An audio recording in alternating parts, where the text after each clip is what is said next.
What's up, Buttercup? Today, we're making no-bake cheesecake, but like only the filling, not the crust. I'll give you the recipe for the crust, but we're just making the filling. I need the filling for a recipe. Anyways, this one's gonna be perfect for the holidays. I don't like to measure things. We all know that. We all know that. First thing that you're gonna do, you're gonna Kobe. No! Now it didn't work. Now I gotta get it off there. Anyways, you would Kobe these into the bowl. I'm getting a good Kobe, Linda. I don't care. What did you Kobe? Yeah, see there? That's what I'm talking about. Kobe! Get out of there! No! That didn't work out as planned, Linda. 3 sticks cream cheese, half cup sugar. 1, 2, 3. That was fun. I love playing with this thing. Focus, Linda. We gotta beat the crap out of this cream cheese and sugar. Ready? 1, 2, 3, go. Very important that your cream cheese is at room temperature so these mix up good, okay? Okay. Make sure you scrape your sides and bottom. Add in like a 1/4 cup sour cream. I don't know, like 1.5 teaspoons to 2 teaspoons of vanilla. Just 1/4 cup powdered sugar, maybe. A little bit of lemon juice. Mix that up, Buttercup. When you're done mixing it, she'll look like this. In a separate bowl, get, I don't know, 1 1/4 cup, 1 1/2 cups of heavy whipping cream. This part's pretty important. We're gonna beat this until there's like stiff mountain peaks. Little pillows of air and cream mixed together. 1, 2, 3, go! We got stiff peaks. Now, this next part is extremely important. Pay attention. Put your whipped cream in with your cheesecake. Slowly fold in the cream. Very slowly, very gently. You spent all that time putting air into that cream. We don't want to deflate it. Oh, Linda's making a mess. Make sure you refrigerate this overnight is best. Minimum like 4 hours. I'm going to taste it now because I want to. Ready? 1, 2, 3, go. That is what no-bake cheesecake should taste like. No-bake cheesecake filling is definitely a certified unicorn, and you should make it. If you guys make anything this fall, let it please be this loaded turkey bacon potato soup. You guys won't regret making it at all. So you're going to start off with some halal turkey bacon and go in with some butter and saute your turkey bacon until it's kind of golden brown, and then take that out and put that aside. Throw in some onions and some scallions and salt. Give everything a good stir and add in all your seasonings and about 2 tablespoons of minced garlic. Give everything a good stir, and once the onions are translucent, you're going to add some flour to thicken your soup up. Then add in 2 cups of chicken stock, 2 cups of milk. Give everything another good stir, and then you're going to add in 2 cups of heavy cream. Give your soup a good whisk so everything is well combined, and throw in about 2 to 3 pounds of potatoes. Add back your turkey bacon and cover it up and let your soup cook on low heat for about 30 minutes until the potatoes are tender. And that's literally it, guys. Garnish it with some cheese, more turkey bacon, and some scallion, and enjoy. This is absolutely delicious.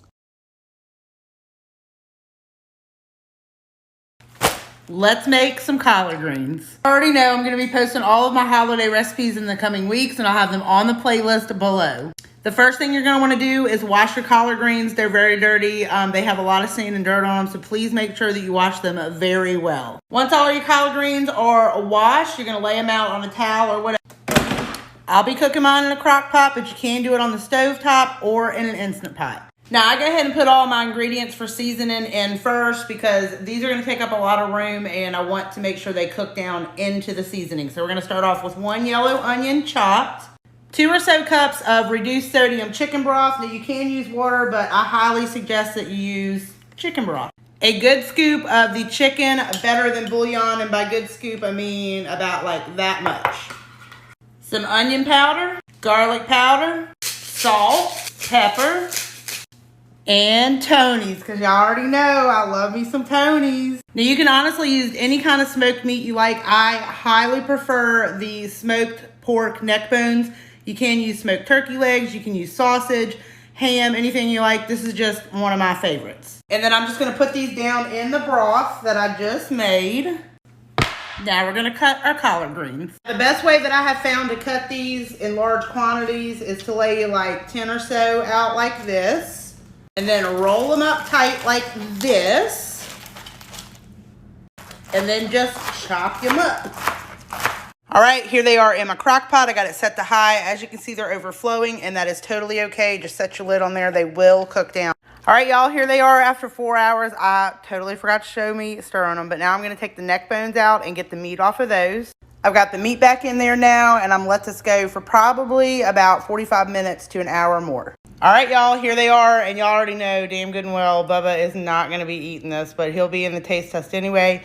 I'm serving this with cornbread because you can't have collard greens without cornbread, and then I am doing some buttered noodles. I will have this video tagged in the caption because I've already made these for TikTok, and this recipe will be coming soon, but it is also in my cookbook. All right, here is my dinner bowl. I like to put mine directly on top of my cornbread, and here is Bubba's. He is having cornbread and noodles, a carb overload. All right, let's go.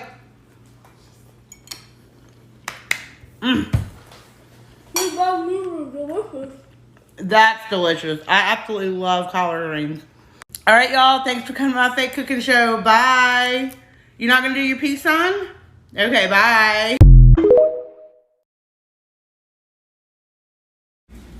Let's make some cauliflower casserole. If you don't already know, I am going to be making all of my holiday recipes in the coming weeks and sharing them here on TikTok. I will have them on the playlist below. All right, you're gonna start off with some cauliflower, obviously, because it's cauliflower casserole, y'all, okay? All right, so anyway, I'm gonna do 3 12-ounce bags. I normally use fresh, but this time I'm using frozen. Either one is fine. You're gonna boil this with some salt until it is fork tender. This is my daughter's absolute favorite Thanksgiving side that I make, and she's asked me 11 times if I'm making it for TikTok because she's ready for it. While I'm waiting on my cauliflower to get done, I'm gonna go ahead and shred some cheese. I am using the medium, but you can use any kind of cheddar cheese you like. This is 8 ounces, but I have another block over here just in case I need more. I think I might, but I don't know. We're gonna start off with 8 ounces. All right, now that my cauliflower is done, I'm gonna add it to a bowl. Then take you a fork and you're gonna just go through and rough mash it. You don't wanna pulverize it, but do get it all broken up. Now I'm gonna add 8 ounces of sour cream. Y'all already know I love me the Daisy brand. That is not this entire container, it's half of it. I did end up shredding 4 more ounces of cheese, number 1, because I didn't think what I had was enough, and number 2, because my kids taste tested the absolute shit out of it. And now it's my turn to keep my family safe. We gotta check and make sure it's not poisonous. I'm still chewing on cheese. I'm gonna add almost all this, and I'm gonna save some for the top. I almost forgot to film this part, y'all, but you're gonna need half of a bag of the real bacon bits. I'm using the Great Value brand because I'm fancy. This is a 2.5 ounce container. And then season with some salt and pepper. And then mix it to combine it well. I'm using my little baby Pioneer Woman casserole dish. We're gonna transfer it into here and top it with your remaining cheese. All right, 375 degrees for 15 to 20 minutes. It doesn't take very long because it's already all cooked, just until it is hot and bubbly. All right, y'all, here it is directly out of the oven. It is beautiful. I ended up cooking this for 20 minutes. This recipe is not in my cookbook, but it's gonna be in the next one, which I hope to have coming out in the next 3 months. All right, Bubba's doing the taste test instead. Let's go. I love that stuff. That is delicious. That is delicious. All right, y'all. Thanks for coming to our fake cooking show. Bye. I'm kicking off my holiday baking season with one of the most addicting treats that you're ever going to have. This is my Sugar Plum Fairy Crack. Calling it crack because it's made with the basic crackers, but also because it's incredibly addicting. Start by preheating your oven at 400 degrees. Line a cookie sheet with aluminum foil or parchment paper and then add all of your crackers to the top of that. In a saucepan on top of your stove, you're going to melt 2 sticks of butter with 1.5 cups of brown sugar. Once it's completely coming to a boil, then you're going to pull it off of the heat and add a teaspoon of vanilla extract. Now you're going to pour the mixture over your crackers and put them in the oven for 6 minutes. Then you're going to pour an entire bag of white chocolate chips over top and start to spread them with a spatula. I added food coloring, and then once I was done with that, you can top it off with sprinkles. Then you're going to put it in the fridge until it's completely cool and all of the chocolate is hardened. Then you just break it up into pieces for serving and you're all set. Follow me for more amazing holiday recipes coming soon.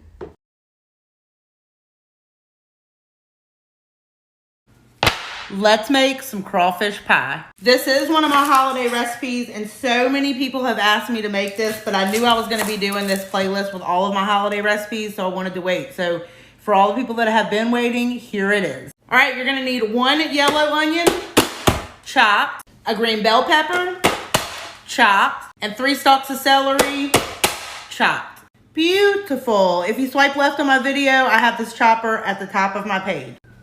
In a pan, melt down 1 stick of butter. Now that our butter's melted, we're gonna add in all of our chopped vegetables. You're going to cook all these down until they are very soft, which takes about 20 minutes. While my vegetables are cooking, I'm going to go ahead and get my pie crust ready. I'm using puff pastry. You don't have to use puff pastry. You can just use regular pie crust. But let me tell y'all something. Do not let these scare you. They're very easy to use. Just let them thaw out all the way. I'm cooking mine in a 12-inch cast iron. All right, get it in there any which way you can. It doesn't have to be cute. Here's mine. As you can see, it's not cute. Okay, my vegetables are good and soft, and now I'm gonna add a shit ton of garlic. I feel like it's been a really long time since I said that, but anyway, you're gonna cook this down for about 2 or 3 more minutes. Now you're gonna wanna add your 2 heaping scoops of flour, any kind's fine, self-rising, regular, it doesn't matter. Cook this until your flour starts to brown just a little bit. It should take probably between 5 and 7 minutes. Now you're gonna add 1 cup of reduced sodium chicken broth, 1.5 cups of heavy whipping cream, 1 pound of Louisiana crawfish, and do it with the fat in them. All right, now we're gonna season it up with some Tony's, because y'all know I love me some Tony's. Some onion powder, some fresh parsley, a little bit of salt, and pepper. Bring this to a simmer and let it go for about 5 minutes and then pull it off the heat. Transfer it into your puff pastry or your pie crust. All right, and then take your top. And as best you can, flop that bitch on there, okay. And because this is rectangle, I just kind of take it and attach it to the side. It does not have to be cute. All right, I did an egg wash on top, and then I cut some vent holes. Now we're gonna put it in the oven at 400 degrees for 30 to 40 minutes. But as always, I'll let y'all know exactly how long I cook it. All right, y'all, here it is directly out of the oven. I ended up cooking this for 30 minutes at 400 degrees. I'm gonna let it rest for about 20 minutes before we cut into it, and then we'll do a taste test. All right, there is my dinner plate. All right, let's go. That's delicious. It's very good. All right, y'all, thanks for coming to my fake cooking show. Bye. Best holiday appetizer ever. Start with 12 ounces of cranberries. You're going to want to finely chop all of your ingredients. Then you're going to add 1 to 2 jalapenos, a half a cup of green onion, half a cup of cilantro, 3/4 to 1 cup of your sweetener of choice. You could use monk fruit, stevia, sugar, pinch of salt, the juice of 1 lime. Put this in an airtight container and let it rest for at least 4 hours. I did it overnight and I think that's the best. Spread it over some cream cheese, serve with crackers, and enjoy. Isn't it beautiful? After you try this French onion dip, you'll never use the powdered or jarred stuff again. Start by caramelizing 1 yellow onion on low heat, and when it's nearly done, deglaze the pan by pouring in a little splash of either white wine or water. Scrape off the brown bits because it has a lot of flavor. Add 1 cup of sour cream, half a cup of mayonnaise, the cooled caramelized onion mix, and 2 tablespoons of both parsley and chives. Season with salt and a 1/4 teaspoon of onion powder and garlic powder. Serve with a baked potato chip, et voila. We're making cannoli cake for Christmas or Thanksgiving. Let's go. French vanilla cake mix, disregard the back of the box. 1 stick of butter, melted. 1 cup of milk, cinnamon, 3 eggs. Blend an extra couple minutes just to make it fluffy. 9 by 13, make sure it's even. In the oven at 350, 25 to 28 minutes. New bowl. 1 can sweetened condensed milk, cocoa powder, 1 teaspoon, whisk it up. Perfect. Cake is done. While it's warm, poke holes 3/4 of the way through. Pour it all over. Mini chocolate chip, sprinkle them all over the top. Pop it in the fridge for a couple hours. Cannoli frosting. 1 stick of softened butter, mascarpone. Beat it till it's smooth. Half a cup of regatta, 1 teaspoon vanilla. Blend it. Half a cup of heavy cream. 1 cup of powdered sugar, a little bit at a time. Blend. Oh my God. Cake is cool. Good. Minis. If you can find cannoli shells, that's good. If not, get some waffle cones. Right over top. Look at this. Gorgeous. Make it delicious. If you want an appetizer that's going to impress for the holidays, this baked crab dip is it. The sweet crab and the rich cheese with the brightness from the lemon is an amazing combo. Take your fresh clumped crab meat and heat butter in a pan over medium heat. Saute your crab in seasonings for 3 to 4 minutes and set aside. Next in a bowl, add cream cheese, mayo, lemon juice and zest, Worcestershire sauce, grated cheddar, chives, and then your hot crabs and mix until combined. Season with salt and pepper to taste, then add that to an oven-safe dish, level off, and top with more cheddar cheese. Bake at 350 for 15 minutes, then broil for another 2 minutes. This dip will not last 10 minutes, I guarantee it. It is day 10 and we are making mini pavlovas. According to Wikipedia, pavlovas were named after a Russian ballerina named Anna Pavlova. It's believed that it was created in her honor during one of her tours in Australia and New Zealand. So they're super popular in Australia and New Zealand, especially during Christmas time. This recipe is from the Australian foodie queen herself, Ashley Alexander from Gather and Feast. You start by making a meringue out of egg whites, sugar, white vinegar, and vanilla, and whisking it for a really long time until it's light and fluffy. Then you dollop it onto a baking sheet and cook it, and once it's cooked, you have to leave it into the oven until it's completely cooled. You're not even allowed to open the oven door. Once they've completely cooled, I topped mine with fresh whipped cream, raspberries, and chocolate shavings. These would make such a fun Christmas dessert. These pavlovas are light and airy, but really crisp, which I'll show you here. Enjoy! If you grew up in an immigrant household, chances are Thanksgiving was anything but normal in your house. Think spicy masala chicken instead of roasted turkey. And growing up, all I wanted was the quote-unquote regular Thanksgiving meal instead of all these random cultural twists, but now I'd have it no other way. This year, I'll be sharing 11 unconventional Thanksgiving recipes, so follow along. It's almost Thanksgiving, and I've been doing a series sharing some of my favorite recipes. This is episode 4, and we got potato au gratin. All great things start with butter, so melt down some butter, because everything's better with butter, man. Throw in your shallot, onions, and garlic, saute for a few, then add some white wine. Whisk some flour into some heavy cream or half and half. Go ahead and pour that in and season with the seasoning you see on the screen. Once it starts looking like a little slim thick, turn off heat and add the cheeses you see on the screen. Allow that to melt, then move on to your potatoes. Make sure to cut the potatoes nice and thin so it cooks quicker in the oven. Stack your potatoes just like this, pour the sauce on top, bake in the oven for 30 minutes, then pour in some cheese and bake again for another additional 20. And just like that, you done, baby. Very nice. If you're the family member that shows up to Thanksgiving without a single dish in your hands when you walk through the door, we are changing things this year because you're about to become the family favorite. This is the easiest treat to make. There's no baking, there's no cooking. You can literally suck at anything that has to do with being in the kitchen and you'll be able to make this. Take a box of white cake mix, 16 ounces of Cool Whip, and 1 cup of vanilla pudding. Mix it in a bowl and serve it with apples, graham crackers, Teddy Grahams, whatever, and it is so freaking good. The sprinkles aren't necessary, but they sure do look really cute. There is no better combo than cheese and bread, and when you put it in the shape of a Christmas tree, you've got a perfect holiday appetizer. All you're going to need are some mozzarella cheese sticks and a can of Pillsbury pizza crust. Chop your cheese sticks into little pieces and then lay out your pizza crust and cut it into 2-inch squares. Now you're going to place a piece of cheese in the center of each piece of crust, roll it into a ball, and then assemble your balls into the shape of a Christmas tree. Brush them down with a little bit of egg wash, and then throw it in the oven at 350 degrees.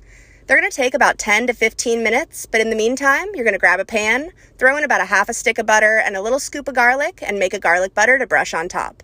Once your balls are golden brown, coat them in that garlic butter, hit them with some Italian seasoning, and finish it off with some Parmesan cheese. I like to add some rosemary stalks on the side so it looks more like a tree, and then serve it alongside marinara. This is a super simple appetizer that tastes delicious, and it's sure to impress all of your holiday guests.